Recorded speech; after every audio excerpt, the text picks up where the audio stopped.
একটা প্রেসার কুকারের যাত্রা শুরু হয় একটা সাধারণ স্টিলের প্লেট থেকে। এই প্লেটের ভেতরে তখনও নেই কোনো ব্যবহার, শুধু আছে সম্ভাবনা। প্রথম ধাপে স্টিলের প্লেটটা রাখা হয় ভারী হাইড্রোলিক মেশিনের নিচে। উচ্চ চাপের প্রভাবে ধীরে ধীরে প্লেটটা বদলে যেতে থাকে, নিয়ে নেয় প্রেসার কুকারের প্রাথমিক আকৃতি। এরপর কাঁচা গঠনটা যায় গ্রাইন্ডিং সেকশনে।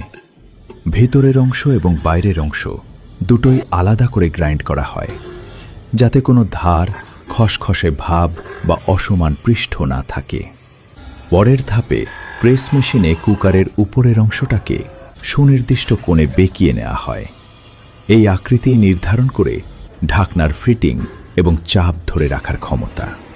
এরপর অতিরিক্ত স্টিল মেশিনের সাহায্যে কেটে ফেলা হয়। প্রতিটা কুকারকে করা হয় একই মাপের, একই স্ট্যান্ডার্ডের। হ্যান্ডেল বসানোর জন্য নির্দিষ্ট জায়গায় নিখুঁতভাবে ফুটো করা হয়।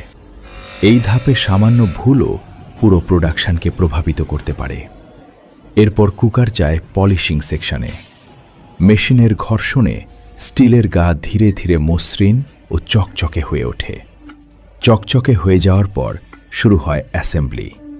হ্যান্ডেল, ঢাকনা এবং কুকারের মূল দেহ এক এক করে সব অংশ জুড়ে দেওয়া হয়। সব ধাপ শেষ হলে একটা সাধারণ স্টিলের প্লেট পরিণত হয় একটা সম্পূর্ণ প্রেসার কুকারে।